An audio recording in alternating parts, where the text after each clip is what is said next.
एक नन्हा शेर आसमान से गिरा। अभी अभी चिड़िया के घोंसले में उतरा। अभी तक प्रतिक्रिया नहीं दी है। माँ चील वापस आ गई है। इसे पंखा करो। बस फिर से एक लड़की की बाहों में गिर गया। लड़की सहमी हुई है। शेर आसमान से क्यों गिरा? और शेर का बच्चा इस डबल बंजी जंप से गुजरता है। पहले से ही डर से कांप रहा है। सीधे लड़की की बाहों में ड्रिल करें। लड़की के पास पहले उसे घर ले जाने के अलावा कोई चारा नहीं था, लेकिन बस छोटे शेर को नीचे रख दो। एक बर्फ का भेड़िया अपने मुंह में एक भेड़िए के शावक के साथ आया, फिर भी शांति से बच्चे को खिलाया। इतने में छोटा शेर भी आ गया। अनायासी ऊपर जाकर चूसने लगा और आश्चर्यजनक रूप से भेड़िए ने उसका पीछा नहीं किया। इस दृश्य ने लड़की को खुश कर दिया। तभी फॉरेस्ट रेंजर को लड़की मिल जाती है।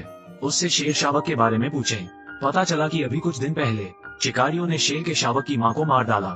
फिर शेर के बच्चे को एक सर्कस को बेच दिया, लेकिन परिवहन के दौरान बिजली गिर गई। जंगल में विमान दुर्घटना। छोटा शेर बच गया। छोटे शेर के साथ क्या हुआ जानने के बाद लड़की ने रेंजरों को यह नहीं बताया कि उसके घर में उसके साथ क्या हुआ।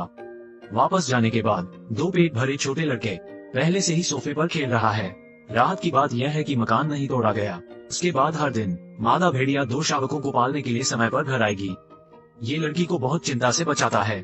कम से कम उनके खाने पहनने की तो चिंता मत करो। धीरे धीरे एक भेड़िया और एक शेर अच्छे दोस्त बन गए, और उनकी कंपनी के साथ ये सुनसान घर भी ज्यादा गर्म है। ये लड़की की पियानो परीक्षा का समय है। वो कुछ दिनों के लिए जा रही है।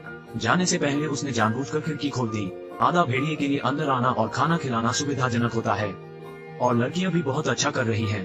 प्रतिष्ठित अंतर्राष्ट्रीय सिम्फनी ऑर्केस्ट्रा में सफलतापूर्वक प्रवेश किया, लेकिन वो अभी भी दो छोटे लड़कों के बारे में सोच रही है। इसलिए मैं रात में घर चला गया। द्वार में प्रवेश कर सकते हैं। मुझे पता चला कि घर टूटा हुआ था। दो छोटे लड़के हर जगह भोजन की तलाश में भूखे हैं। लड़की को पता चलता है मादा भेड़िया शायद काफी समय से चारा खाने नहीं आई है, इसलिए वो दो छोटे लड़कों के साथ खोजने के लिए निकल पड़ी। लेकिन पूरे द्वीप में खोजा गया, आधा भेड़िए का कोई निशान नहीं। पता चला कि लड़की के जाने के एक दिन बाद दो शिकारी द्वीप पर आए। उन्हें बर्फ का भेड़िया मिल गया और ट्रैंकुलाइजर गन से उसे नीचे उतारा। कोई रास्ता नहीं, लड़की को कैन खोलना पड़ा। पहले दो छोटों को खिलाओ। निगले हुए छोटे आदमी को देख रहा हूँ। लड़की उदास है। जिसने अपनी माँ को खोया है वो भी इस दर्द को समझती है, इसलिए उसने बैंड में जाने का मौका छोड़ दिया, यहाँ रहने और उन्हें बड़ा करने की योजना। एक साल बाद भेड़िया और शेर दोनों जानवर बन गए। लड़कियों को उन्हें खिलाने के लिए प्रतिदिन द्वीप से बहुत सारे मांस लाने की आवश्यकता होती है, लेकिन आज भी वो लड़की उन्हें नहीं मिली। उसी दौरान एक माँ बेटी टापू में घुस गई। लड़की घूम गई। भेड़िया और शेर उनकी ओर दौड़ रहे हैं।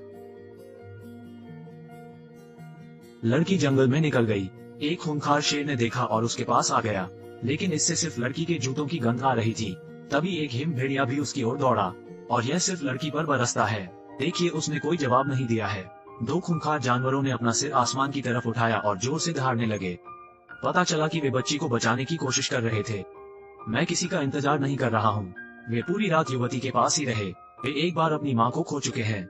मैं इस माँ को फिर से खोना नहीं चाहता। लड़की के फिर से उठने का इंतजार करें। खुद को अस्पताल में पड़ा पाया। पता चला कि यह भेड़ियों और शेरों की चीख थी। अन्न संरक्षण को आकर्षित करें। लड़की ने बस अपनी जान बचाई, लेकिन वो अकेले में जंगली जानवरों को खाना खिलाती है। जंगली पशु संरक्षण अधिनियम का उल्लंघन, एक बड़ा जुर्माना। लेकिन लड़की को कोई फर्क नहीं पड़ता। वैसे भी गरीब उसके दादा द्वारा छोड़े गए छोटे से द्वीप के साथ रह गए हैं। अब उसे केवल अपने फर के बच्चों की चिंता है, लेकिन दुर्भाग्य से उन्हें ह्यूमन सोसाइटी द्वारा हटा दिया गया है। स्नो वुल्फ को रिसर्च के लिए भेजा गया था। ये यहाँ अपनी माँ से भी मिला, और शेर को वापस सर्कस में भेज दिया गया। उन्होंने उसकी कीलें नोच ली और ट्रैंकुलाइजर से इसे नियंत्रित किया। इसे एक सर्कस मनी मेकर में बदल दें। जब तक तुम नहीं मानोगे तब तक तुम्हें कोड़े मारे जाओगे। जंगल के पूर्ण राजा अब लोगों के मनोरंजन के लिए जोकर की तरह लड़की की तरफ, क्योंकि वो बालों वाले बच्चे को लेकर चिंतित थी। जब नर्स ध्यान नहीं दे रही थी तो अस्पताल से चुपके से निकल गई। स्नो वुल्फ की सुरक्षा की पुष्टि करने के बाद उसे केवल शेर की चिंता है। वो एक और सर्कस ढूंढती है। किसी से पूछो क्या यहाँ कोई शेर है, लेकिन वो उस सर्कस से नहीं मिली जहाँ उसका बालों वाला बच्चा रहता था। इस काले दिल वाले बॉस की वजह से एक नौटंकी के रूप में एक शेर का उपयोग करना। शो का पूरा शेड्यूल बनाएं, यहाँ तक कि एक शहर को एक दिन बदलें। इस दिन जब सर्कस का कारवां वैज्ञानिक अनुसंधान संस्थान के पास से गुजरा, स्नो वुल्फ को अचानक एक अच्छे दोस्त शेर की गंध सूंघी, इसलिए बड़ा गड्ढा खोद दिया। भाग निकले सर्कस की ओर। पूरे रास्ते चल रहा है। ये स्नो वुल्फ शेर को जेल से भागने में मदद करने वाला है। लॉक करने योग्य बहुत मजबूत है। तो भेड़िए ने एक तरकीब सोची। यह अपने मुंह में एक छड़ी के साथ आया था। पिंजरे में एक छोर चिपकाओ। शेर ने देखा तो तुरंत समझ गया। बस आगे बढ़ा और डंडा काट लिया। भाइयों, ये पिंजरे को रास्ते से हटाने की कोशिश कर रहा है।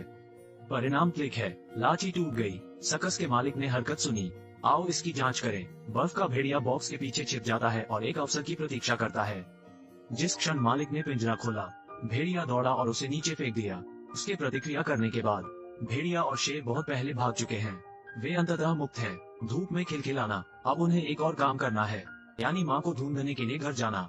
लेकिन रात में वे वास्तव में भूखे थे, तो मुझे एक सुविधा स्टोव मिला। बॉस के जाने के बाद मैं खिड़की से अंदर घुस गया। अपने पेट को जाने दे और बुफे ले कि जुएलेंग खाना पकाने के लिए इतना उत्सुक था कि उसने गलती से कैन को गिरा दिया। सुरक्षा गार्ड को जगाया, उसके बाहर आने और देखने के लिए प्रतीक्षा करें। क्या मुसीबत है? किसका कर्कश शेर चल रहा है? वो वापस ऑफिस भागा और अलार्म बजाया, लेकिन इन दोनों को कोई फर्क नहीं पड़ता।